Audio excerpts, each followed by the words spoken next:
13. Oke, terima kasih Pak Didi. Oke, Assalamualaikum warahmatullahi wabarakatuh. Salam sejahtera bagi kita semua. Yang terhormat Bapak Prof. Puji Santosa selaku Direktur Utama Lembaga MS Training and Consulting, yang mana pada siang hari ini tadi sudah hijir, tidak bisa hadir di tengah-tengah kita, meskipun itu di ruangan Zoom atau lewat daring. Yang kedua, yang terhormat Bapak Muklis selaku Komisaris Utama Lembaga MS Training and Consulting, yang pada siang hari ini juga double acara, tidak bisa secara langsung mengikuti acara siang hari ini. Yang terhormat Bapak Herdiana Mulyono sebagai selaku Koordinator Pembinaan, Konsultasi dan Bintek dari Kemendikbud Ristek. Yang terhormat Bapak Ibu sahabat MS Training and Consulting yang hadir dalam ruang Zoom siang hari ini. Mudah-mudahan semua berbahagia untuk belajar bersama pada siang hari ini terkait dengan katalog sektoral di Kemendikbud Ristek.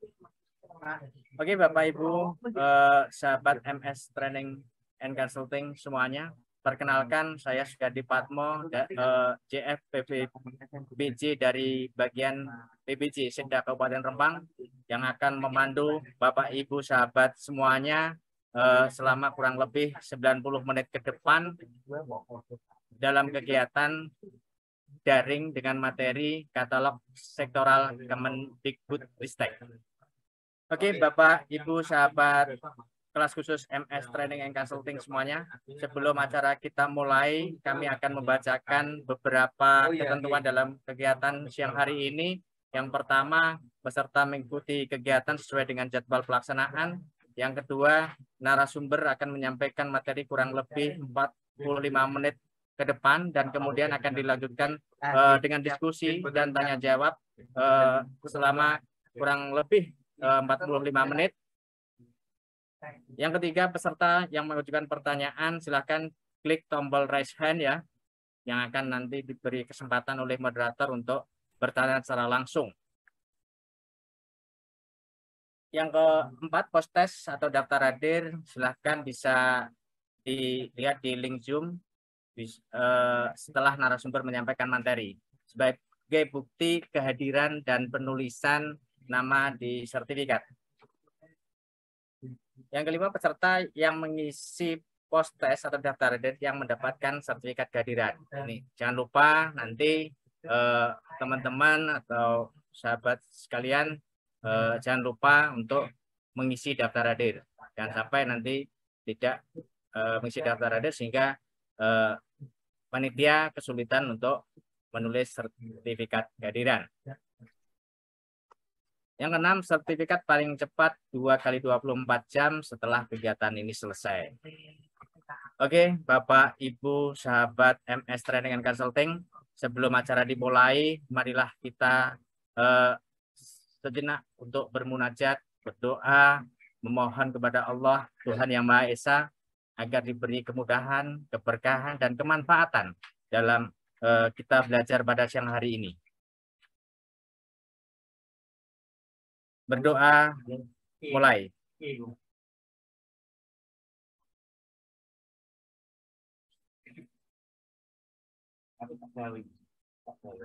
Berdoa selesai. Kepada beliau Bapak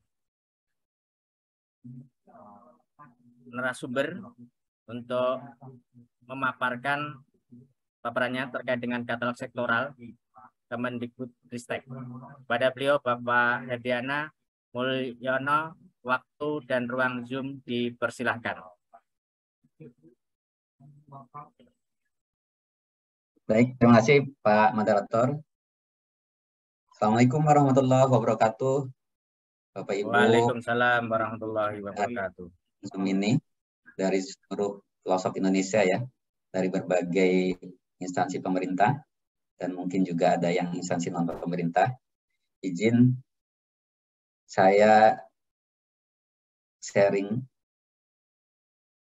terkait dengan implementasi katalog ya, khususnya yang sudah dilakukan di Kemendikbud.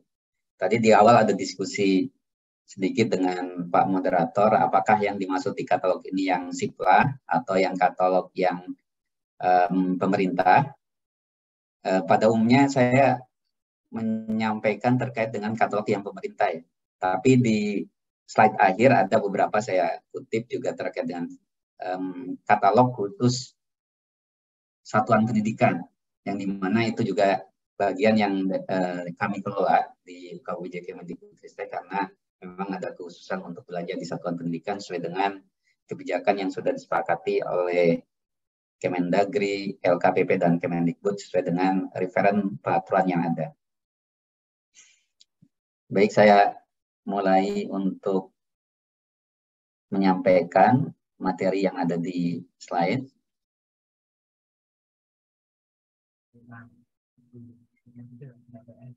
Jadi sharing terkait dengan penyelenggaraan katalog sektoral, khususnya di Kemendikbudristek, di bidang pendidikan dan kebudayaan. Memang ini sektornya sektor pendidikan dan kebudayaan, tapi praktis yang lebih menonjol adalah di pendidikannya.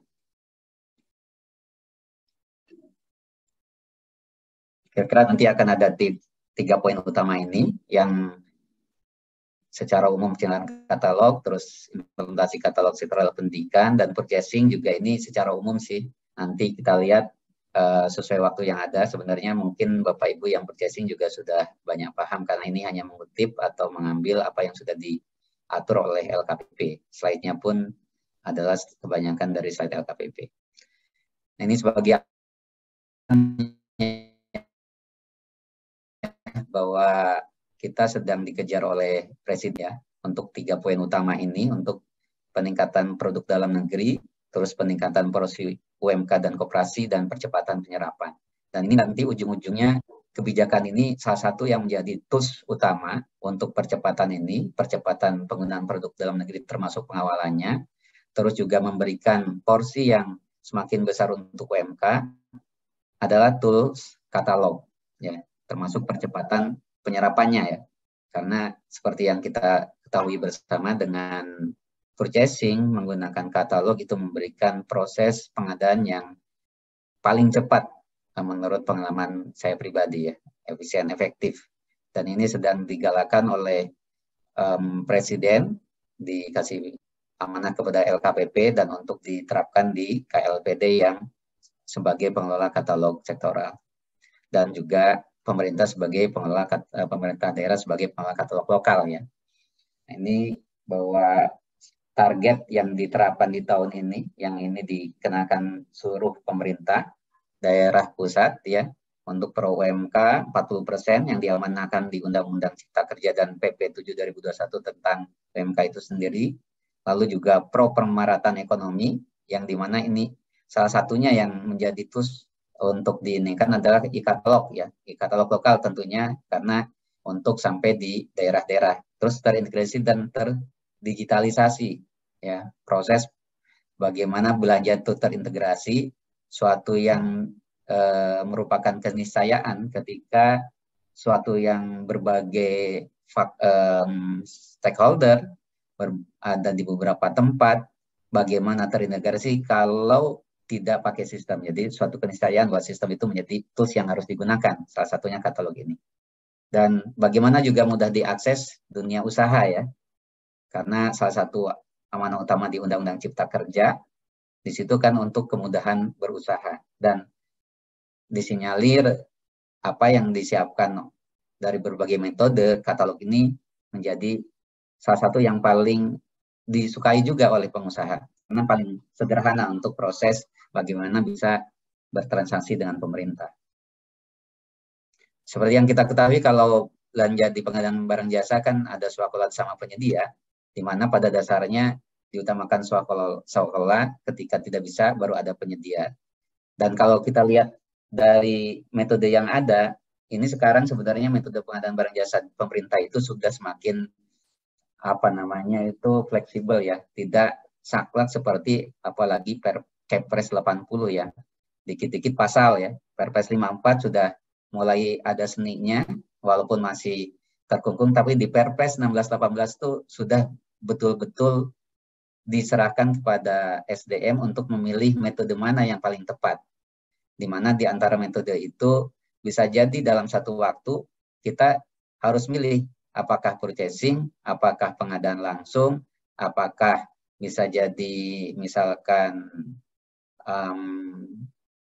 bela pengadaan, toko daring misalnya masih purchasing ya, atau suatu saat purchasing bisa, suatu tender cepat juga bisa, namun di mana di antara metode itu kita harus memilih mana yang paling efisien atau yang sesuai dengan pertama tujuan, yang kedua prinsip, yang ketiga etika dari proses pengadaan, karena kita mengarah ke sana ya.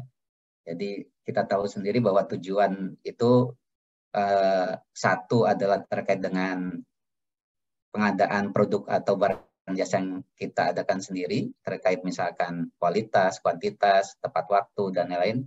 Kedua, ketiga itu adalah kedua PDN, ketiga UMK. Dan ini yang harus kita bagaimana mengoptimalisasikan dari berbagai metode yang ada.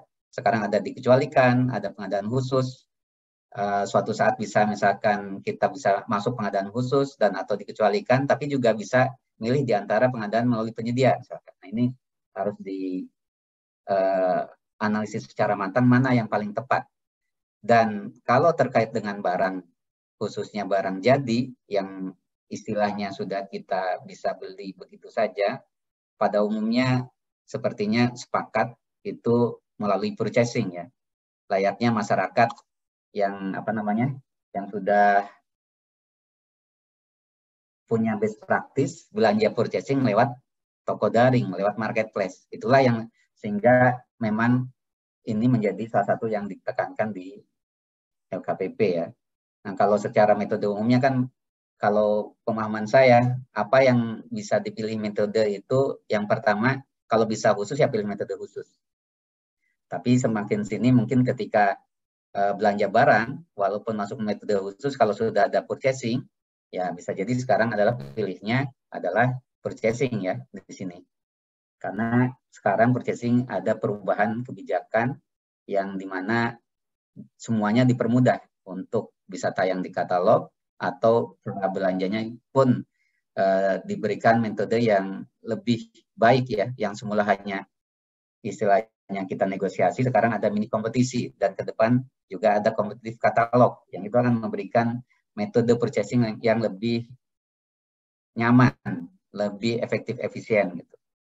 Nah, ini hanya gambaran ya, bahwa proses-proses ini mengarah kepada katalog. Apalagi mungkin kalau Bapak Ibu yang tertinggal informasi sejak Desember atau sejarah akhir tahun lalu, akun di purchasing itu sudah bisa lintas katalog ya. Mungkin ada yang belum tahu bahwa sejak awal tahun lah, kira-kira awal tahun 2022, akun kita PPK misalkan di daerah A, di Kabupaten A, sekarang sudah bisa lintas belanja katalog lokal di daerah lainnya, atau katalog sektoral yang manapun, apalagi katalog nasional ya. Sampai akhir tahun lalu, kita harus ada istilahnya agregasi data atau agregasi akun. Nah, ini sudah dipermudah. Jadi Bapak Ibu dimanapun silakan kalau mau belanja ke katalog sektoral pendidikan, itu baik itu akun PPK atau PP di pemerintah kabupaten kota manapun, pemerintah provinsi manapun, atau apalagi mungkin pemerintah pusat ya, kementerian lembaga. Oleh itulah kenapa LKPP menyampaikan organisasi LKPP sekarang itu dalam rangka untuk prioritas produk dalam negeri dan UMK itu mendorong tercapaian tujuannya melalui dengan e-katalog ya, dan seharusnya toko daring. Nah, inilah yang menjadi bahasan kita ya sekarang. Jadi kita lihat penyerahan katalog itu bagaimana ya.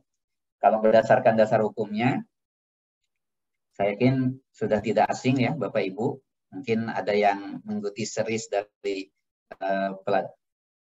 tempat pelatihannya Pak Muji Santosa ini, sudah beberapa kali materi terkait dengan katalog ya. Ada Perpres 1618 dan akan diubah di Perpres 12, sudah diubah, mohon maaf, Perpres 1221 akan itu sekarang lagi proses penyesuaian lagi Bapak Ibu. Kebetulan kami juga ikut terlibat karena mewakili dari Kementerian Pendidikan. Salah satu yang terkait ini, mungkin ini informasi awal dan sepertinya akan pasti, itu katalog akan wajib kembali. Gitu. Nah ini nanti kita lihat. Kenapa sampai ada pertimbangan mewajibkan kembali? Karena hal yang semula ini memasukkan ke katalog itu prosesnya panjang lebar, sekarang itu seperti layaknya kapan masukin barang jasa itu bisa, ya.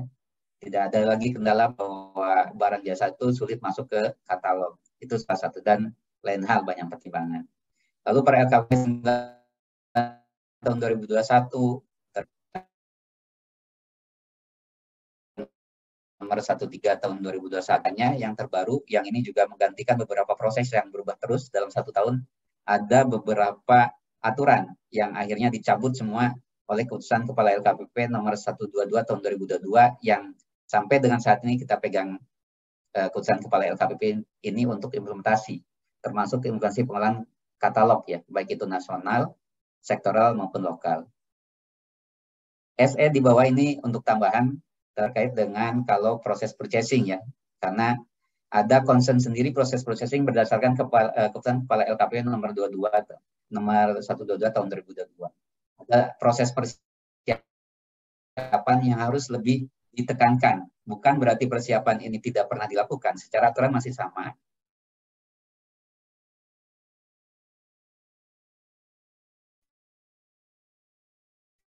Tapi ada yang lebih ditekankan terkait kondisi katalog atau barang yang tayang. Saya yakin sudah familiar, ada nasional, lokal, sektoral, juga ada penekanan usaha kecil, terus inovasi untuk barang-barang baru ya, dan juga ada katalog khusus produk-produk TKDN. Sampai dengan Juni sudah ada 400 ribuan, dan tadi saya baru ikut hadir juga untuk tanda tangan katalog konsolidasi ya. Tadi Pak Moderator mengawali bahwa kita sedang ingin tahu perkembangan isu konsolidasi untuk komputer ya. Ada 2 komputer sama komputer untuk berkantor, dan itu sudah berhasil dilakukan konsolidasi, sudah ada angka yang dikontrakkan oleh LKPP, dan angka itu bisa jadi pegangan oleh seluruh KLPD, dan itu saya yakin angkanya sudah sangat kompetitif, dan tapi tetap prosesnya ketika belanja di katalog gitu, angka itu masih bisa dinegosiasikan oleh Bapak Ibu. Jadi konsepnya tetap seperti itu. Dan tadi Pak Kepala LKPP menyampaikan sekarang sudah 500 ribuan jumlah produk yang tayang di katalog ya, baik itu nasional, sektoral maupun lokal. Baik itu penyedia yang kecil, menengah, UMKM, dan atau yang lainnya. Nah, proses-proses katalog yang dulu mungkin lama, termasuk yang sempat kita ketahui agak cepat tapi masih ada verifikasi, itu sekarang tidak lagi digunakan. Jadi proses yang ini tidak lagi digunakan, tidak ada lagi konsepsi yang proses verifikasi ya. Jadi semula ada pencabutan terkait dengan proses prakatalog ya. Prakatalog yang apakah itu melalui tender atau melalui negosiasi gitu, terus diubah menjadi ada proses sekedar verifikasi. Nah, sekarang verifikasi pun dicoret ya. Sekarang prosesnya sederhana. Jadi inilah percepatan proses yang bisa dikatakan sekarang kalau setiap penyedia itu sudah punya akun di Sikap, itu masukkan atau daftar ke etalase produk hari ini bisa tayang hari ini atau katakanlah besok. Jadi sudah tidak ada tenggat waktu lagi untuk tayang produk di katalog. Yang penting sudah ada etalase yang akan dituju oleh penyedia tersebut. Jadi cukup cepat ya. Jadi cukup sudah punya akun di Sikap, setelah punya akun tinggal proses tayang. Tidak ada lagi verifikasi, tidak ada lagi hal-hal lain yang saya yakin Bapak Ibu mungkin sudah tahu ya, pengaturan-pengaturan itu yang nanti kalau ada hal yang perlu kita diskusikan juga bisa. Sehingga sekarang tuh dari berbagai proses yang ada di katalog, baik itu nasional, sektoral maupun lokal, yang semula ada 8 proses ini, saya alamin kalau 8 proses ini sudah yang baru ya, sudah yang mungkin sekitar 1-2 bulan lah. Kalau yang sebelumnya, yang ada prakatalog sebelum Perpres 16, itu saya sempat paling cepat 3 bulan, bahkan ada yang 7 bulan. Dan sekarang dengan proses yang ini bisa dikatakan saya bilang bisa 1 sampai 7 hari sudah tayang. Jadi sangat cepat. Yang penting awali dengan mempunyai akun sikap. Ya, akun sikap terlepas dari atau bukan bagian proses untuk tayang di katalog. Ketika sudah punya akun sikap, proses tayang di katalog itu 1 sampai 7 hari. Ya, tergantung dari kelengkapan yang bersangkutan untuk mengupload barang itu bisa tayang. Bahkan atau bisa saya katakan nggak usah 7 hari selalu lama ya, 1-3 hari lah. Kecuali nggak niat kan, nggak niat menayangkan di katalog, itu yang lama. Jadi inilah pilihan yang sekarang makanya saya sampaikan kepada stakeholder di pendidikan, kalau memang ada produk yang ingin dibelanjakan dengan efektif efisien, sampaikan kepada yang punya produk itu segera tayang di katalog gitu. Nanti bisa segera belanja. Katalog sektoral pendidikan, sebenarnya katalog sektoral pendidikan itu sudah sejak tahun 2014 kita inisiasi, walaupun saat itu masuk di nasional tentunya. Saat itu pendidikan menjadi salah satu pionir ya untuk implementasi katalog sektoral. Sempat di 2014 sudah mau jadi katalog sektor pertama kali. Namun akhirnya kita bersamaan dengan 5 kementerian yang lain di akhir 2018 mulai MOU dan implementasi mulai 2018 ke 2019. Jadi sudah mulai lewat buku ya, karena saat itu buku menjadi belanja yang paling besar di alokasi pendidikan, karena dari alokasi sekitar 50 triliun itu 20% itu buku. Jadi 10 triliunnya buku. Karena dibelanjakan untuk seluruh siswa ya, apalagi buku teks utama, buku K13 saat itu. Itu harus 1 orang 1, harus 1 siswa 1. Sehingga kita banyak exercise terkait katalog yang semula katalog biasa di 2014, terus sempat menjadi online shop di sini. Ini online shop tuh mungkin Bapak Ibu sempat bisa belanja ke online shopnya Garuda. Nah, ini sama dengan buku ya. Di 2016 itu bisa online shop untuk buku gitu. Buku di mana kita pilihkan ada saat itu ada 10 online shop gitu. Ada beberapa percetakan dan penerbitan yang terpilih sehingga belanjanya ke online shop. Memang saat itu lebih difokuskan kepada anggaran di satuan pendidikan. Kita menggunakan SSO, Dapodik, dan belanja ke online shop itu. Namun demikian karena satu dan lain hal kita juga perbaiki, sempat juga kembali ke purchasing pada umumnya, namun berkembang yang akhirnya seperti yang tadi di awal disampaikan bahwa di kita ada juga katalog pendidikan dalam bentuk siplah untuk satuan pendidikan karena alokasi untuk pengadaan buku sudah ada di sekolah dari dana BOS. Ini menjadi histori yang mungkin juga bermanfaat untuk teman yang lain di kementerian lembaga khususnya kalau dalam rangka untuk pengelolaan katalog bahwa ada penguatan yang harus disiapkan tentunya di internal kita untuk organisasi saat itu di kami pun diperkuat ya yang semula kita eselon 3 menjadi eselon 2 gitu terus juga ada penguatan fungsi penguatan juga SDM organisasi yang artinya memang pengelolaan katalog butuh organisasi butuh leader butuh juga SDM untuk pelaksanaannya. Walaupun sekarang sudah lebih sederhana ya. Kalau saat itu kita butuh misalkan tim pokjanya katalog, terus berubah kemudian tim verifikatornya katalog. Sekarang praktis sebenarnya secara SDM sudah less banget, jadi tidak membutuhkan banyak. Tinggal nanti kebutuhan untuk monitoring saja dari implementasi katalog yang ada.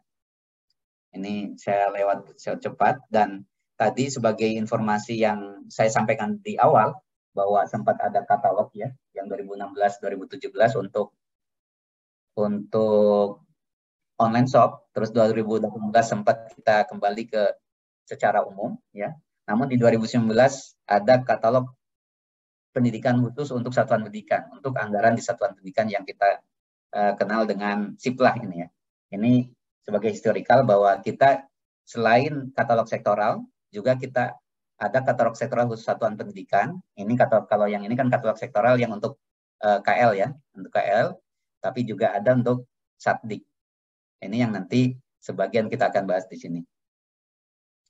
Nah, kalau untuk KL pengalaman di Kemendikbud ya dari 2018-2021 itu masih pakai aturan yang lama.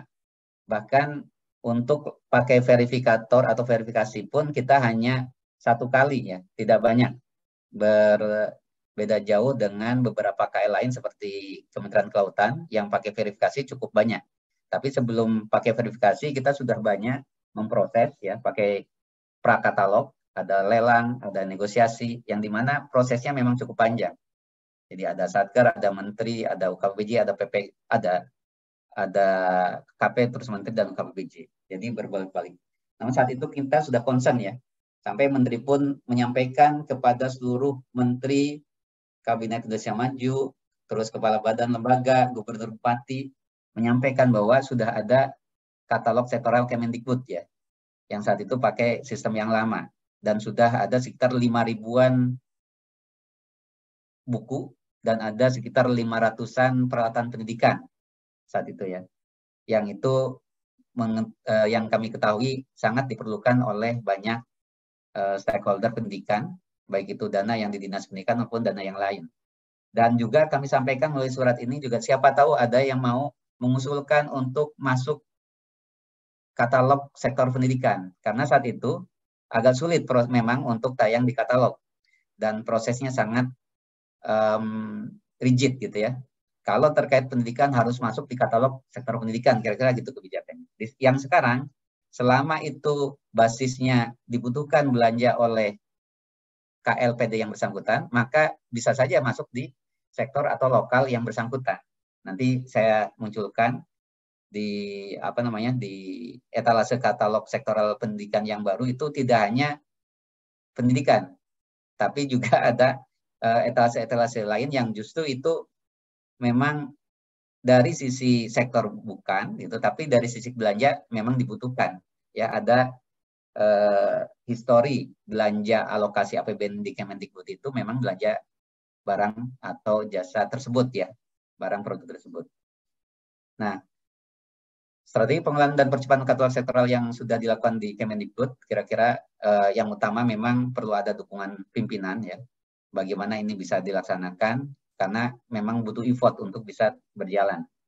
Lalu ada hal-hal yang juga mesti namanya effort, mesti menjalankan sesuatu yang besar, ada tantangan dan juga potensi risiko yang muncul, sehingga tanpa dukungan pimpinan yang cukup, tentu perjalanan untuk menyelenggarakan katalog itu akan panjang ya.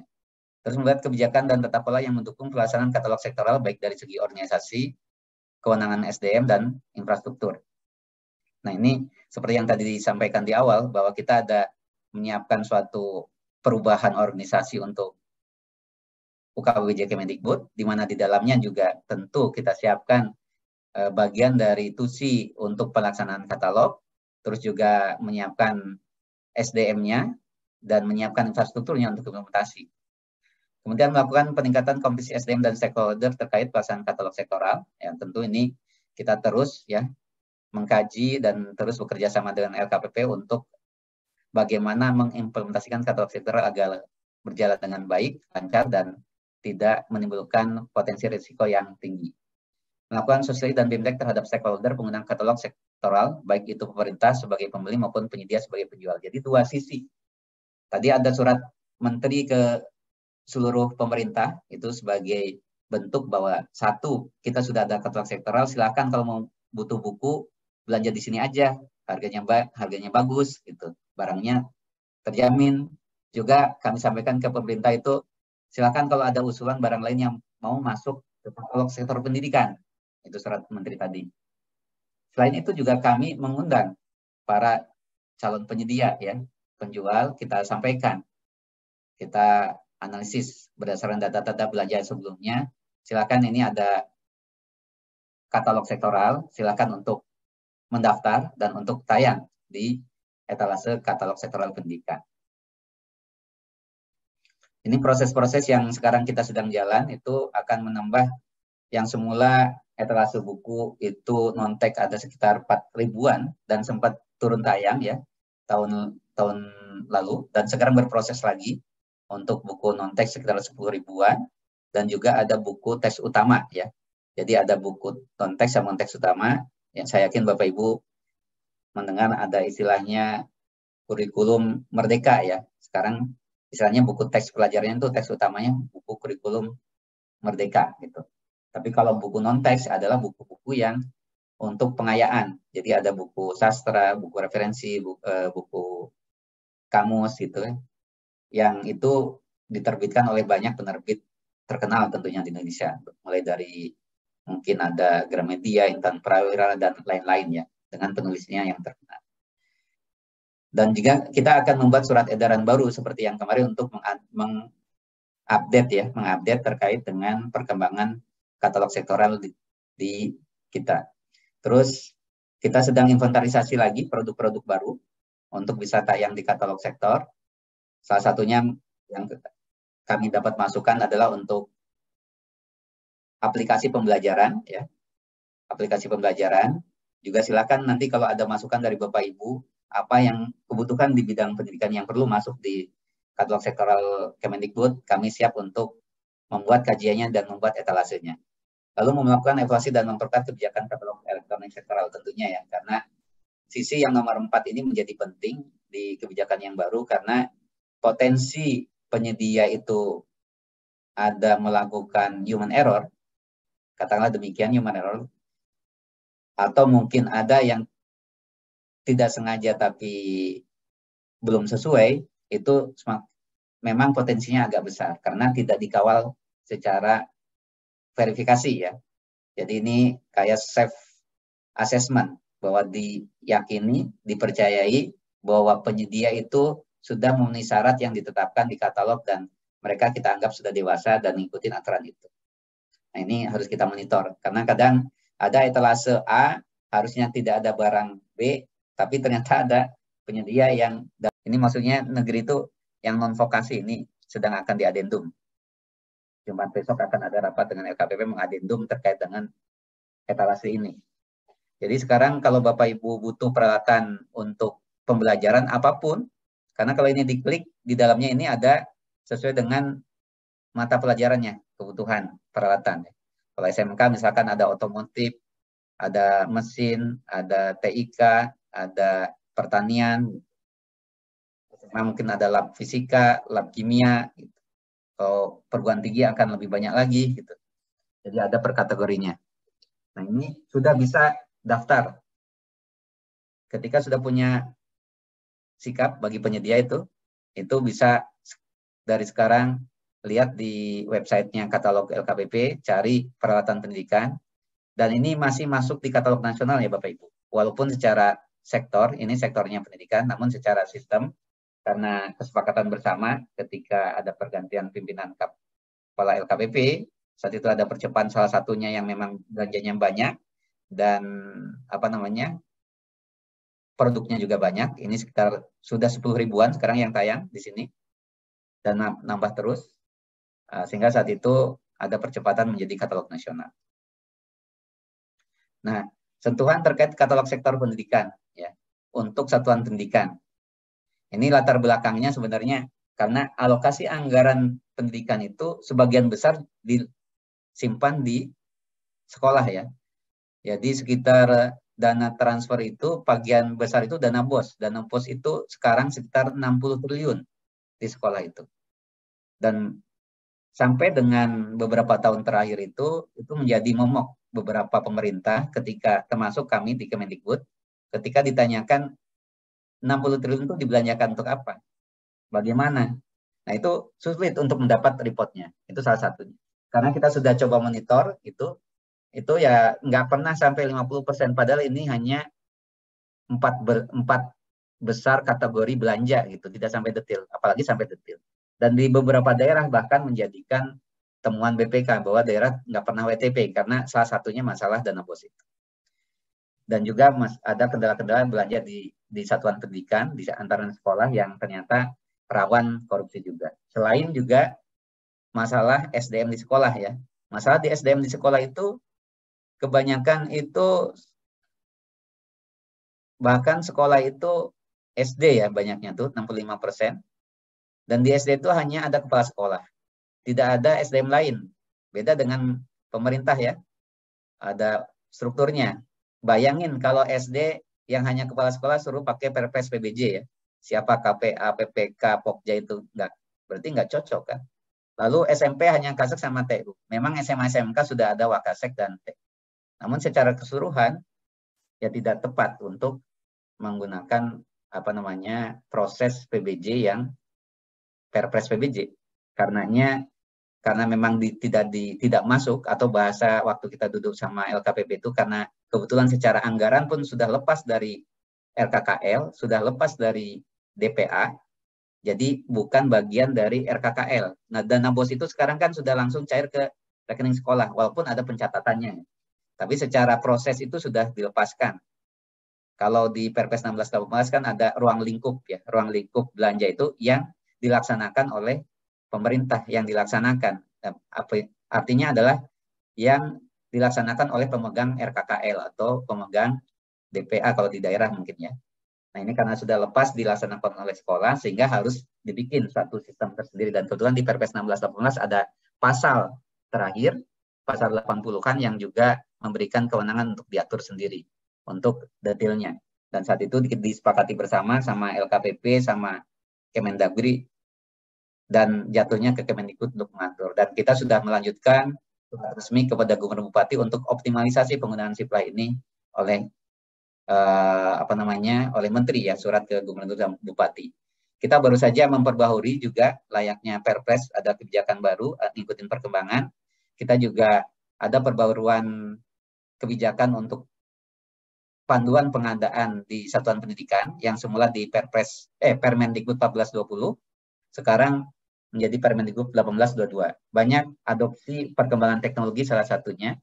Ke depan bisa jadi proses belanja di sekolah, layaknya yang disiapkan untuk belanja di pemerintah itu ada e-payment yang konsepsinya layaknya marketplace yang pada umumnya. Jadi ada semacam pembayaran di awal gitu untuk mengurangi potensi masalah. Karena yang terjadi sekarang pembayarannya di SIPLA itu pembayaran di akhir yang mensisakan ada transaksi gantung. Yang ini saya yakin kalau di sini ada yang hadir dari Dinas Pendidikan atau Inspektorat Daerah, mesti ada cash ya terkait dengan transaksi gantung atau istilahnya transaksi yang belum selesai. Entah itu pembayarannya yang belum selesai, kebanyakannya itu, atau ada yang barang sudah dibayar tapi barang belum datang. Itu karena yaitu prosesnya tidak dilakukan secara benar, ada banyak human error atau banyak hal yang tidak mengikuti SOP sehingga terjadi hal-hal yang tidak kita inginkan. Kenapa ada kira-kira ini untuk membedakan antara sektoral yang tadi sama sektor satuan pendidikan? Ini concernnya adalah setiap dana yang dikelola oleh satuan pendidikan yang dikurung. Jadi ketika satuan pendidikan yang belanja, jadi bukan pakai RKKL DPA, ketika uangnya sudah dilepas, istilah bahasanya dari Kemdagri itu ketika sudah ditransfer lepas, atau banyak Pak Fadli dari LKPU juga ketika sudah ditransfer lepas, jadi sudah bukan bagian dari LKKL lagi atau bukan dari DPA lagi, itu ya sudah pakai MBS, manajemen berbasis sekolah. Jadi belanjanya di satuan pendidikan. Mengikuti peraturan perundangan yang berlaku dalam hal ini adalah Permendikbud 1822. Permendikbud 1822 itu mengatur dua, belanja secara online, secara daring, dan secara luring. Pada dasarnya belanja satuan pendidikan secara daring, karena sedikit sekali custom belanja di sekolah ya, beda dengan kita. Jadi kebanyakan belanja barang, yang artinya bisa dikatalogisasi, bisa di-purchasing, bisa ditawarkan secara standar, sehingga pasalnya bunyinya pada dasarnya itu pengadaan itu melalui sistem informasi, kecuali memang ada pengadaan yang tidak sesuai kriteria baru secara luring, itu pun diatur di Permendikbud 1822. Jadi ini SIPLA, Bapak Ibu bisa lihat di SIPLA Kemdikbud.go.id, kita sudah sekarang bekerja sama dengan 18 mitra marketplace, dan kita tidak ada, kalau jualan di sini tidak ada potongan seperti layaknya jualan di marketplace pada umum. Layaknya e-katalog lah ini, atau layaknya kalau di pemerintah tuh bela pengadaan, ya konsepsinya serupa dengan bela pengadaan.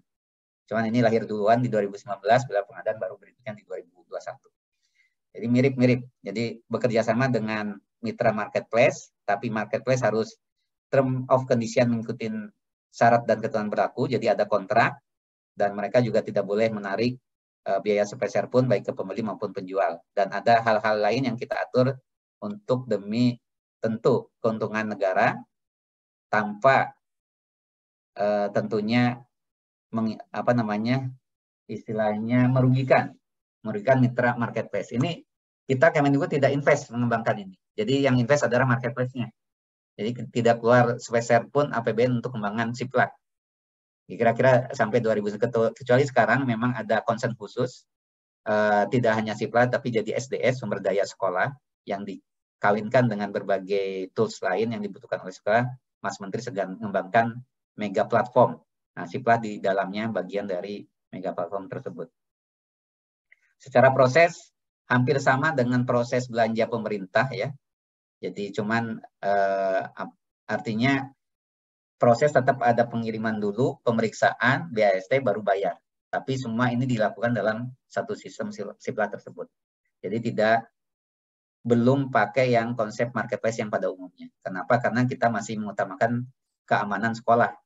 Karena ketika ditahan dulu, ditahannya di mana, terus ketika ada yang asal kirim atau kemudian ini kan jadi merepotkan sekolah.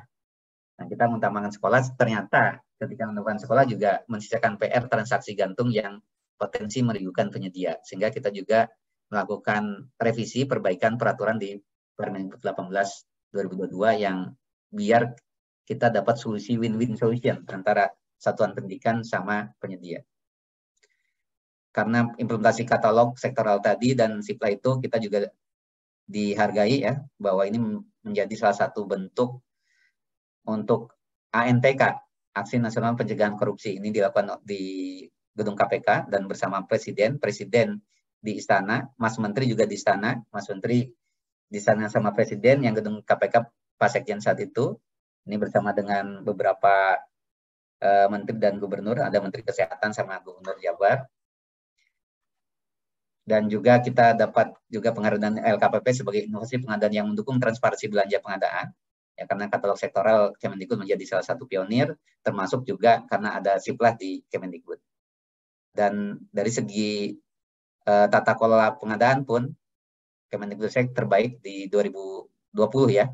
2021 sudah banyak yang baik. Kalau di 2020 Kemendikbud sangat baik. Di 2021 nggak ada yang sangat baik ya, Kemendikbud pun turun, tapi baik sudah banyak. Tapi setidaknya Kemendikbud sampai 2022 masih di level baik. Nah, pas 45 menit sebenarnya, ini saya pakai timer. Gimana Pak Moderator, kalau purchasing mungkin ini sama lah dengan saya yakin Bapak Ibu tahu ini aturan. Apakah saya kembalikan ke moderator, sudah waktunya habis, atau saya lanjutkan yang purchasing Pak Moderator? Bisa dilanjutkan sampai jam 2 lepas 30 menit, Pak. Jadi setengah 3 tepat nanti kita lakukan diskusi. Baik ya, masih ada waktu ya.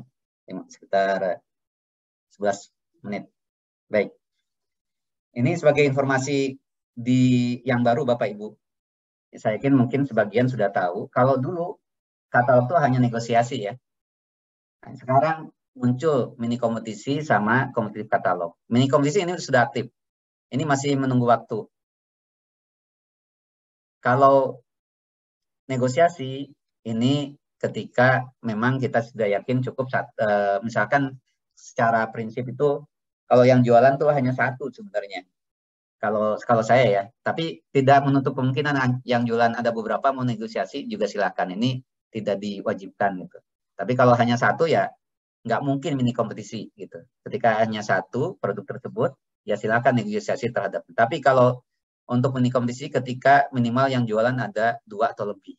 Dan ini memberikan keamanan bagi kita. Sebenarnya ketika hanya negosiasi, saya alamin, itu ya ketika nggak hati-hati proses pemilihan salah satu di antara beberapa yang jualan, lalu diaudit dan kita ternyata nggak lengkap reasonnya kenapa milih yang ini, nah itu jadi masalah. Tapi kalau sudah mini kompetisi, yang penting kita tahu ada beberapa produk di situ, yang ada produk yang kita inginkan ternyata dijual oleh beberapa penyedia, ya maka menurut saya ketika lebih dari satu, paling nyaman kalau saya sebagai PPK atau PP ya pilih aja mini kompetisi. Ya, walaupun tidak harus ya, lihat-lihat sikon ya, mana yang lebih pas untuk tujuan, prinsip dan etika. Lalu nanti ada kompetitif katalog. Ini sebelumnya kompetitif katalog sempat aktif di DKI untuk konstruksi sederhana. Konsepsinya ini lebih efisien efektif lagi kalau jalan ya. Karena konsepsinya sudah kita memasukkan unsur-unsur penyusun harga yang akan kita tawarkan di paket katalog di kompetitif katalog. Contoh misalkan kalau membangun bangunan sederhana pos satpam ya, misalkan butuh pasir, butuh apa gitu, terus alatnya apa, SDM-nya apa. Nanti si penawar itu, penyedia pun akan diminta aktif mengupdate setiap penawaran itu. Kalau belum aktif mungkin juga dikasih waktu ya. Ketika masukin ini mereka akan lihat-lihat untuk ada semacam mini kompetisi. Tapi kalau kompetitif katalog yang beneran sudah aktif, kita tidak nunggu penawaran penyedia yang update, tapi dianggap penawaran penyedia di kompetitif katalog itu sudah update. Jadi ketika kita masukin penyusun harga gitu, ketika klik 5 menit sudah ada pemenang. Potensi bisa seperti itu. Nah ini cenderung nanti kemana yang dikembangkan oleh LKPP gitu, kita tunggu aja. Ya itu tentu akan lihat lingkungannya ya, kondusif seperti apa yang sudah bisa berjalan. Kalau ternyata penyedia belum bisa update setiap saat, bisa jadi yang 5 menit yang kita harapkan belum bisa, harus kita kasih waktu untuk mereka mengupdate penawaran dan baru bisa di rendering atau bisa diproses oleh sistem menentukan sendiri siapa pemenangnya. Nah, di tahapan e-processing yang baru itu ada ditekankan kembali untuk proses ini. Walaupun ini bukan aturan baru ya Bapak Ibu. Kayak contoh negosiasi kan ada info, oh sekarang nggak ada negosiasi oleh LKPP sehingga kita harus negosiasi. Itu bukan ilmu baru atau bukan kebijakan baru. Katalog yang lama pun walaupun sudah dinegosiasi oleh pengelola katalog nasional oleh LKPP, sektoral oleh kementerian terkait, itu tetap wajib negosiasi Bapak. Jadi secara aturan memang tidak berubah banyak, tapi ada penekanan yang semula di sini mungkin tidak perlu terlalu teliti atau sudah praktis terbantu oleh proses prakatalognya LKPP, sekarang ini harus dipastikan. Karena yang tayang di katalog LKPP tidak ada verifikasinya. Artinya kita harus pastikan apakah penyedia itu tayang sudah sesuai. Mulai dari misalkan kalau dari perusahaannya, cek kualifikasi perusahaannya sudah sesuai atau belum. Itu harus dicek lagi. Lalu cek produknya sesuai belum sesuai spek yang ditayangkan. Itu harus dipastikan lagi dicek. Karena belum tentu mereka menawarkan sesuai. Ya bisa saja ya mereka kita ikat dengan hitam putih yang ada itu, ketika enggak ya sudah jadi salah mereka. Tapi itu kan kalau hanya sekedar itu ya kita mudah ya sudah gagal kontrak terus di blacklist ini. Tapi PR-nya kan program kita jadi nggak berjalan, jadi harus diulang lagi. Nah, itu kan daripada berulang-ulang, persiapan ini harus dilakukan dengan baik. Dan apalagi sekarang ada tambahan untuk PDN dan UMK ya, itu menjadi bagian yang harus kita lihat dengan baik-baik. Dan concern berikutnya adalah referensi harga. Karena di katalog tidak ada lagi negosiasi yang dilakukan oleh prakatalog, oleh pengelola, tapi dipercayakan kepada penyedia untuk menawarkan harga terbaik buat pemerintah. Sebenarnya kebijakan sudah dipayungi dengan konsep bahwa penawaran harga kemudian harus penawaran terbaik. Apabila di kemudian hari ditemukan penawaran pemerintah lebih mahal dibanding penawaran penyedia, itu kena sanksi mereka. Nah itu sudah ada keliran seperti itu, sudah ada surat pernyataannya. Namun ya kita tahu namanya orang berusaha, kadang ya berbagai cara mereka ada yang melakukan itu. Lalu pelaksanaan ini masih pada dasarnya serupa dengan proses yang lama, cuman tadi metodenya tidak hanya negosiasi. Ini contoh yang negosiasi seperti nego yang lama. Dan ada proses yang sedikit penyesuaian. Lalu bagaimana yang harus disesuaikan di proses purchasing, di perencanaan ya, di persiapan. Pertama harus cek dengan sesuai perencanaan, gitu ya. Spek teknis mengacu pada spek teknis pada tahap perencanaan pengadaan. Nah ini ada beberapa yang harus saya sampaikan bahwa karena begitu mudahnya di katalog purchasing, sehingga ketika membuat perencanaan langsung cek survei pasar tuh ke barang di katalog. Itu bisa jadi benar ketika kondisinya memang pas, tapi potensi salah juga ada. Contoh ya, ini kalau kita kaitkan dengan produk PDN atau UMK. Contoh produk PDN yang masuk kelompok wajib beli ketika sudah ada PDN yang ber-TKDN plus BMP 40% dan TKDN produk itu minimal 25% ya. Jadi contoh misalkan Chromebook ya. Saya yakin kalau Chromebook sudah jadi isu nasional ya. Tadi juga kita bicara tentang konsumsi katalog untuk Chromebook, itu salah satunya selain untuk laptop untuk apa namanya, administrasi perkantoran. Itu ada tahun lalu itu ada 5 misalkan, ada 5 penyedia, ada Zyrek, Axio, Advan, SPC sama Acer. Yang sudah 40 hanya 2, Zyrek sama Axio. Terus yang 2 lagi sudah di atas 25, yaitu Acer sama SPC kalau salah. Advan belum. Nah, artinya berdasarkan ketentuan tadi, yang wajib, kelompok wajib kita pilih kan 4 ya. Yang sudah 40 plus 2, di atas 25, yaitu Acer sama SPC. Nah, kita harus milih di antara 4 ini. Yang Advan belum, tidak boleh dibeli ketika yang 4 ini masih ada produknya. Gitu. Nah, ini misalkan ternyata kita bicara bukan Chromebook. Ini sudah ada produk yang masuk kategori wajib tapi belum tayang di katalog. Tapi ada produk yang lain yang belum punya TKDN BMP masuk kelompok wajib, katakanlah TKDN-nya di bawah 25%, sudah ada di katalog. Ketika kita perencananya, identifikasinya langsung ke katalog, bisa jadi kita langsung beli produk yang TKDN belum sampai 40%.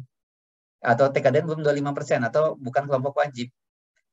Kenapa? Karena yang ber-TKDN di atas 40% belum daftar di katalog. Nah ini yang masuk tadi saya sampaikan keliru proses perencanaannya.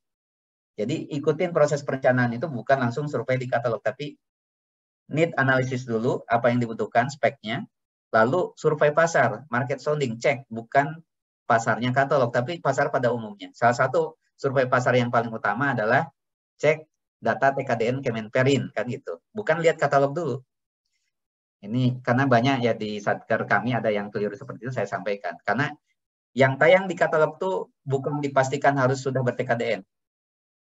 Karena masih ada yang ber-TKDN yang 40% ke atas, TKDN 25% atau PDN belum TKDN, bahkan impor ada.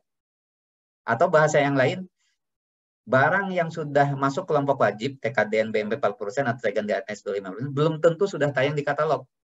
Nah itu yang harus Bapak Ibu pahami ya, jangan sampai ada yang keliru proses seperti beberapa PPKPP di satker kami di Kemendikbud. Jadi harus identifikasi kebutuhan, perencanaan lakukan dulu secara umum. Setelah clear, oh ada TKDN BMP yang atau ada kelompok yang wajib, baru cek barang ini ada di katalog enggak. Kalau di katalog silakan lanjut purchasing.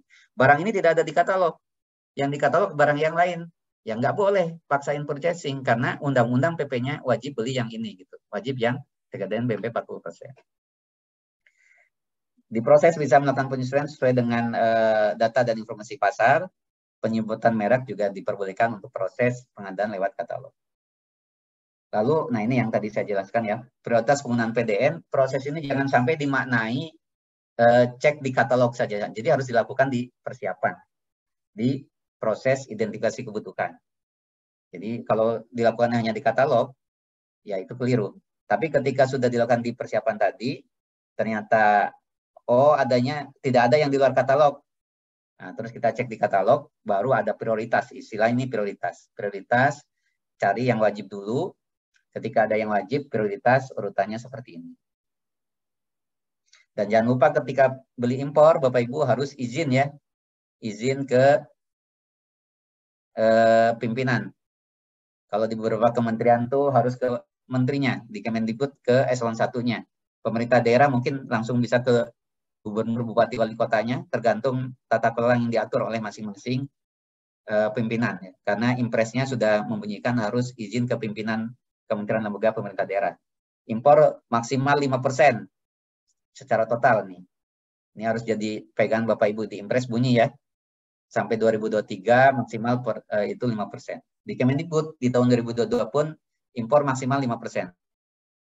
Jadi ketika melebihi 5% itu nggak boleh. Atau kalau memang urgent nanti Menteri akan mengkomunikasikan dengan Presiden bahwa ada masih banyak ternyata produk yang harus kita beli tapi belum bisa dipenuhi oleh produk dalam negeri. Nah ini proses berikutnya, yang ngecek di sana ya, label-label ini sudah ada, terus cek juga usaha kecil atau bukan dan di sini jangan lupa bahwa paket sampai 15M wajib diberikan ke usaha kecil, boleh diberikan ke non usaha kecil kalau memang tidak ada usaha kecil yang bisa. Kalau ada, itu jadi temuan. Ini ada satker kami sudah jadi. Dan juga jangan lupa usaha kecil diberikan uang muka itu bisa sampai 50% minimal ya. Ini ada di PP 7 2021. Mungkin di bahasan yang lain sempat ya, karena saya lihat juga ada bahasan terkait ini. Ketika sampai 200 juta, Bapak Ibu harus ngasih uang muka minimal 50%. Kalau 200 sampai 2,5 minimal 30%. Kalau di atas 2,5 sampai 15M maksimal 30%. Kalau minimal itu artinya apa? Kalau Bapak Ibu mau ngasih 100% juga boleh. Misalkan untuk serapan gitu ya. Ini usaha kecil, itu pun sudah ada tandanya di katalog. Label-label usaha kecil ya. Nah, lalu pengumpulan referensi harga. Nah, ini harus, karena harga di katalog itu harganya yaitu tidak ada proses prakatalog ya. Jadi harus kita pastikan referensi harga bisa produk dengan harga terbit pada katalog elektronik, informasi yang lain. Nah, ini macam-macamnya ya. Nah, terus semua proses itu didokumentasikan.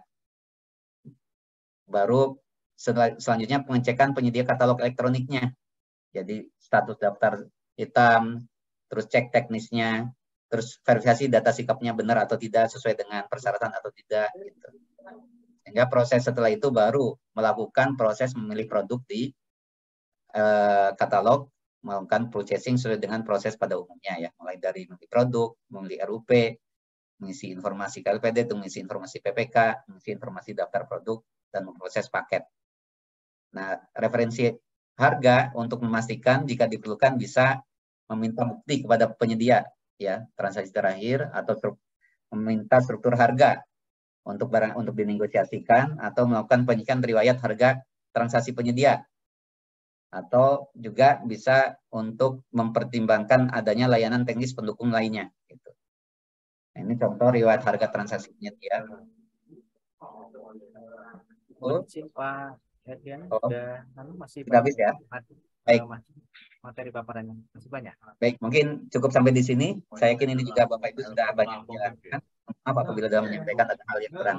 Saya kembalikan ke moderator.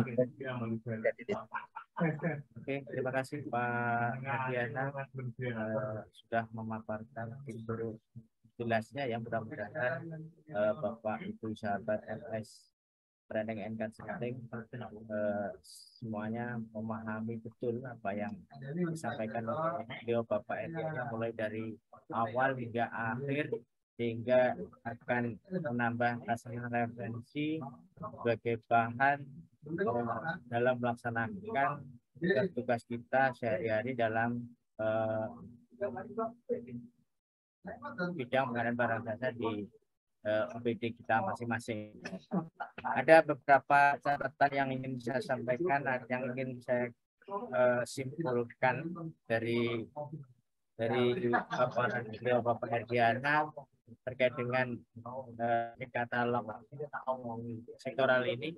Ada beberapa manfaat, tentu saya mendukung sekali ketika nanti baik itu e-katalog nasional, sektoral maupun lokal itu dalam perubahan Perpres 12 nanti dikembalikan ke wajib, Pak. Ini karena ini lagi kejar-kejarnya katalogisasi gitu ya, katalogisasi, sehingga bahasa-bahasa apa nanti pelaku-pelaku usaha di marketplace kita tarik sehingga ada kewajiban lagi gitu ya. Yang pertama terkait dengan e-katalog, kita memang kita disuruh belajar di online ini Pak, tinggal pilih ya, dan harganya di situ sudah tertera, sehingga ketika kita diwajibkan kembali ke katalog, paling tidak pada saat perencanaan itu kita bisa browsing-browsing harga apa yang kita beli sebagai bisa digunakan sebagai dasar dalam proses perencanaan, seperti itu. Terus yang kedua, dengan e-katalog sektoral ini mempercepat proses pengadaan barang jasa secara teknis gitu ya. Tinggal klik, barang datang, ada serah terima, dibayar. Ini akan mempercepat proses pengadaan secara teknis di situ. Terus yang ketiga, e-katalog sektoral menjadi instrumen dalam mewujudkan pengelolaan good governance pada proses pengadaan barang jasa yang efektif, efisien, transparan, dan akuntabel. Ini secara garis besarnya yang disampaikan Pak Herinan tadi. Namun ada beberapa kelemahan diantaranya terkait dengan harga yang ada di e-katalog, Pak. Harga di e-katalog di sini ada kecenderungan lebih mahal dibanding harga barang yang ada di marketplace lain gitu ya. Ini ada kecenderungan gitu ya. Tapi tidak semua barang itu juga harganya lebih tinggi. Terus yang kedua terkait dengan kualitas gitu ya. Ada kualitas di sini ada kecenderungan yang disampaikan tidak sebanding harapan daripada user gitu ya. Jadi usernya pengen ini, ternyata yang tersedia di e-katalog itu di bawah yang yang dibutuhkan oleh user, seperti itu Pak. Mungkin ada kira-kira ada tanggapan, mudah-mudahan ini ada mungkin dari peserta lain yang ingin bertanya secara langsung, secara daring kepada beliau Bapak Herinan, kami mohon untuk resen sehingga nanti akan kami beri kesempatan untuk bertanya secara langsung. Silakan Pak Herinan. Baik.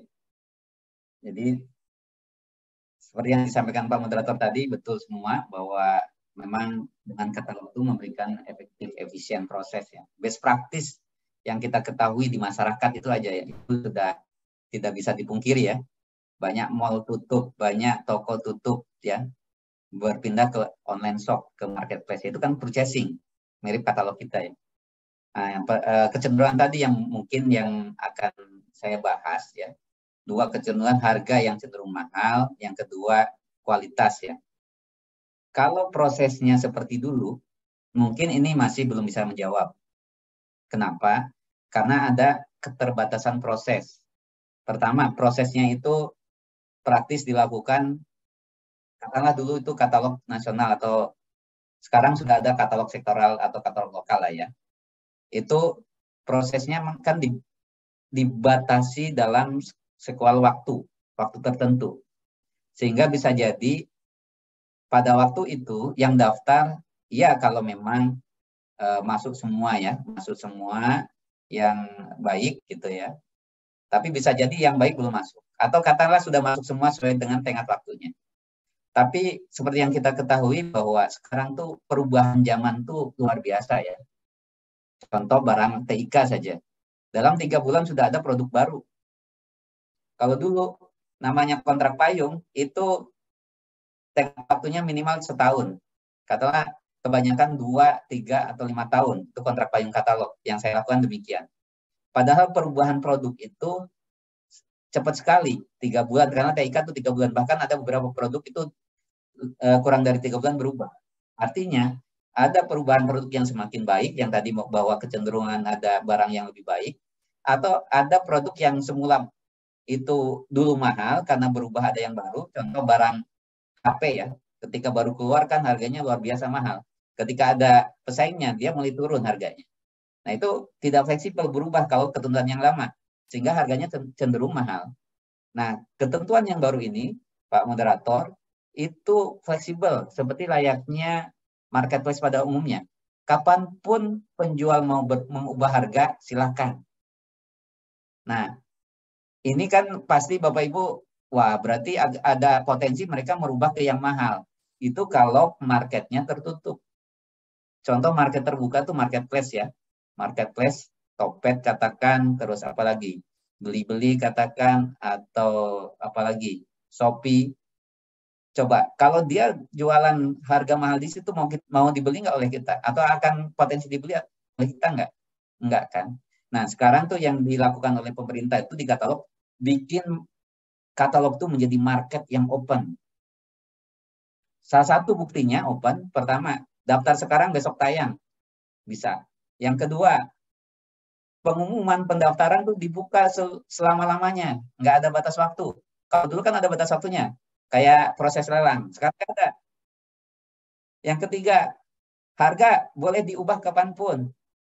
Jadi siapapun yang mau masukin, itu bebas. Yang keempat, tidak ada biaya prosesnya. Jadi tidak ada cas lah untuk daftar di situ. Yang coba. Kalau kata Pak Moderator tadi misalkan, yang murah itu di luar Pak, itu belum masuk katalog. Loh apa salahnya suruh masuk katalog, terus kita beli di katalog yang murah tuh. Pak yang murah nggak mau masuk katalog, kenapa? Karena ada biaya. Mana Anda bilang biaya? Karena pembukanya belum ada. Mana ada pembukaan terus. Kan gitu. Jadi kendala-kendala yang dulu udah nggak ada. Atau yang punya barang bagus itu belum daftar katalog. Loh kenapa nggak didaftarin? Kalau bahasa Disiplah itu, kami bikin SE-nya. Nah, ini saya kurang tahu nih, apakah perlu LKP bikin SE ini. Gitu. Ketika diwajibkan, konsepnya itu SE Disiplah, SE-nya Permendikbud itu ada SE. Apabila ada barang yang dibutuhkan oleh sekolah, terus ternyata di Disiplah itu belum ada, itu dia jualan ada dijual di Siplah. Misalnya barangnya belum ada di Siplah. Apa yang dilakukan? Si penyedia itu suruh daftar ke Siplah, baru belanja di Siplah. Atau misalkan barang ada di Siplah tapi cenderung masih mahal, ada yang di luar Siplah yang murah, apa yang dilakukan? Yang di luar Siplah suruh daftar, lalu barang belanja di Siplah. Kenapa? Karena daftar tuh nggak nambahin harga, nggak ada biaya kok. Gitu. Jadi dan katalog tuh konsepnya sudah mirip Siplah. Enggak gitulah. Pokoknya ini sama. Kalau mirip Siplah seolah-olah ngikutin Siplah. Jadi sudah sama. Marketplace terbuka katalog tuh. Jadi tidak ada lagi kecenderungan tadi. Tinggal bagaimana kita bersama menginformasikan kepada stakeholder terkait, kepada penyedia, ayo jualan di katalog karena sudah dibuka. Perorangan pun bisa jualan Bapak Ibu di katalog. Kira-kira gitu. Yang penting memenuhi syarat sesuai dengan etalasenya. Jadi katalog sekarang sudah berbeda dengan katalog yang dulu. Kecenderungan yang tadi sudah bisa terjawab dengan konsepsi katalog yang sekarang dibuka seluas-luasnya menjadi potensi pasar sempurna. Sehingga kecenderungan harga mahal, kecenderungan harga barang yang kurang berkualitas itu jadi tereliminir. Demikian Pak Moderator. Terima kasih Pak Rina. Berarti sekarang tidak tergantung pada prinsipal Pak ya, untuk perubahan harga, pemasukan barang ke marketplace itu tidak tergantung pada prinsipal Pak ya. Ada dua pendekatan seperti yang tadi saya sampaikan untuk masuk barang ke katalog. Seperti yang saya jelaskan di etalasenya katalog sektoral pendidikan tadi ya. Di etalase katalog sektoral pendidikan ada dua pendekatan. Untuk buku, itu konsepsi ada prinsipal, ada penjual. Kenapa? Karena ada kontrol yang harus dilakukan yang logik. Contoh tadi ya, yang buku teks utama, itu yang punya bukunya Kemendikbud, copyright. Dan Kemendikbud harus menjamin yang akan nyetak buku teks utama itu yang punya kompetensi yang sesuai. Oleh karena itu Kemendikbud membuka seluas-luasnya. Siapa percetakan yang mau mencetak buku teks utama harus daftar ke Kemendikbud dan harus di-approve. Nanti dicek apakah ia SDM-nya sesuai, apakah dia punya mesin percetakan yang sesuai, punya kinerja yang sesuai. Kalau oke, dikasih izin, keluarlah ditetapkan percetakan A.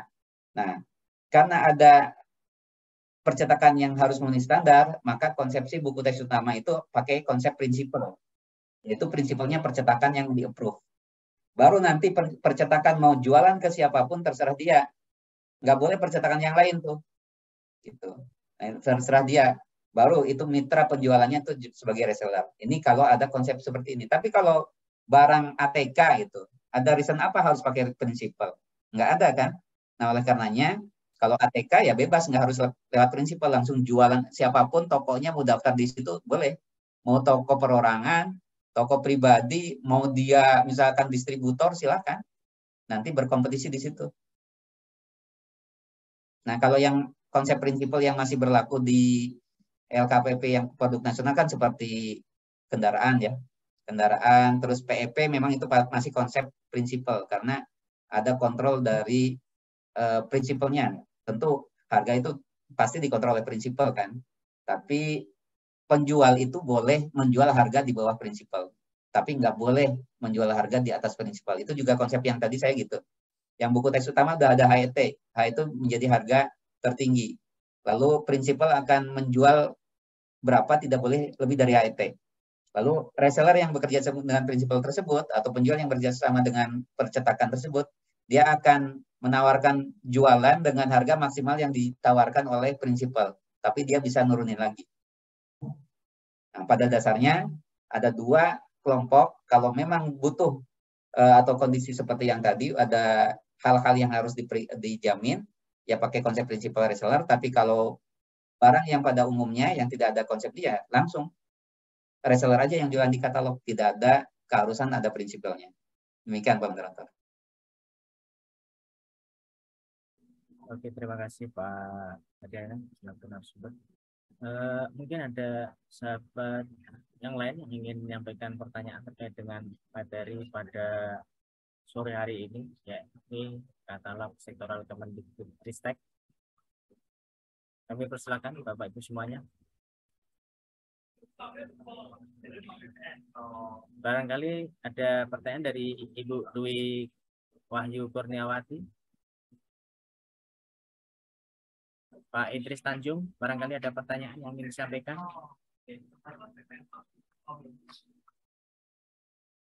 Pak Riko, silakan Pak, kalau mungkin ada pertanyaan.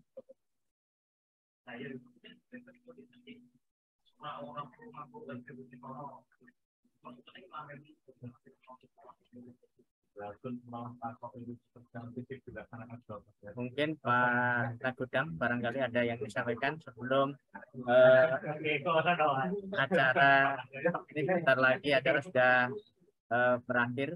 Nanti acara pada sore hari ini akan berakhir pada pukul 3 Pak Diana. Baik. Kalau barangkali tidak ada, mohon kiranya Pak Hediana memberikan closing statement untuk kegiatan pada sore hari ini, yakni terkait dengan katalog sektoral Kemendikbudristek. Kami persilakan Pak. Baik, terima kasih Pak Tertor ya. Jadi saya sampaikan bahwa best practice masyarakat dan teori dari proses pengadaan barang jasa kan secara prinsip adalah bagaimana memenuhi kebutuhan kita ya, memenuhi kebutuhan kita sesuai dengan need analisisnya. Dan kita harus sesuai dengan perkembangan zaman, mana kita harus bisa survei atau survei market atau market sounding. Kita harus tahu potensi-potensi di pasar itu seperti apa untuk kebutuhan kita. Dan ketika zaman sekarang sudah terbentuk suatu database yang otomatis, market yang otomatis menjadi database kita untuk survei, contoh seperti marketplace ya, ke Shopee, ke Tokped, ke manapun. Ini saya sekarang beberapa kali itu untuk survei produk, spek, barang jasa itu caranya masuk aja ke marketplace, di situ cari spek yang kita butuhkan, kontak mereka gitu. Nah, artinya adanya marketplace ini itu memberikan kemudahan untuk kita semakin teliti, semakin potensi pemilihan barang jasanya itu semakin lebih kompetitif ya, tanpa harus melakukan kompetisi itu sendiri, layaknya tender. Dan tender kan kompetisi yang kita ciptakan, tapi kalau marketplace atau pasar itu kompetisinya langsung terjadi. Layaknya kita belanja handphone di marketplace kan tidak ada tuh filter harga yang paling murah gitu. Ketika speknya yang sama, itu kan suatu kompetisi yang otomatis terjadi dilakukan, dan mau nggak mau kalau kita sebagai penjual nggak akan berani nawar mahal kalau kita tidak bisa menawarkan sesuatu yang layak dijual mahal. Nah, karena kompetisinya sudah terjadi otomatis, terus sistem database-nya sudah terbuka, dan ini sudah terjadi di masyarakat, ini yang diadop oleh pemerintah di katalog ya, menjadi marketplace yang terbuka, konsepnya katalog purchasing. Oleh karena itu, mari kita dukung proses ini agar belanja pemerintah itu semakin efektif, efisien, potensi kendala yang muncul untuk risiko yang kemudian kita hadapin pun less ya, sedikit, dan mendapatkan barang yang baik dengan harga yang baik pun potensinya lebih, karena mirip teknologi yang terjadi di masyarakat kita sekarang. Jadi mari bersama-sama Bapak Ibu, baik itu di pemerintahan ya, pusat maupun daerah, atau di inspektorat ya, atau juga penyedia, ayo kita sama-sama mensukseskan cara kita belanja pemerintah, cara kita kerjasama antara pemerintah sama penyedia melalui mensukseskan implementasi e-katalog pemerintah, baik itu toko daring maupun katalog maupun bila pengadaan, baik itu katalog nasional, sektoral maupun lokal. Demikian mungkin yang bisa saya sampaikan Pak Moderator, dan mohon maaf apabila dalam menyampaikan ini ada hal yang merampas atau keliru, mohon dimaafkan, tentu tidak ada yang sengaja, dan saya terbuka bila ada masukan baik pribadi atau untuk UKWJ atau untuk Kementeriannya, silakan disampaikan ke kami melalui Pak Moderator atau melalui forum yang di tempat Bapak Ibu, atau langsung melalui saya. Demikian, terima kasih. Bisa meninggalkan kontak di kolom chat kalau barangkali bagi peserta yang ingin bertanya secara langsung, bisa melalui chat WA Pak Hedian. Baik, saya ada ninggalin di slide itu, di slide terakhir Pak. Oke, siap-siap. Ya. Oke, siap. Ini Bapak Ibu sudah 0815711943. Oke, ini Bapak Ibu semuanya sudah Pak Hediana meninggalkan kontak. Barangkali Bapak Ibu yang ingin bertanya terkait dengan katalog sektoral Kemendikbudristek bisa langsung chat pada beliau. Kalau ada waktu dan kesempatan pasti akan terjawab Pak Hediana ya. Baik. Oke. Bapak Ibu sahabat MS Training and Consulting, mungkin dengan adanya katalog sektoral ini adalah menjawab tantangan di era society 5.0, sehingga akan mempercepat proses, lebih efektif, efisien dalam proses pengadaan barang jasa, apalagi terkait dengan kebutuhan-kebutuhan yang bersifat teknis. Oke, Bapak Ibu sahabat MS Training and Consulting, saya mohon moderator, mohon maaf apabila ada salah-salah kata dalam menyampaikan hal-hal yang mulai dari awal hingga akhir ini. Saya mohon maaf. Saya cukupkan sekian. Wabillahi taufiq wal hidayah. Wassalamualaikum warahmatullahi wabarakatuh. Waalaikumsalam. Dengan apa ya? Dia tutup.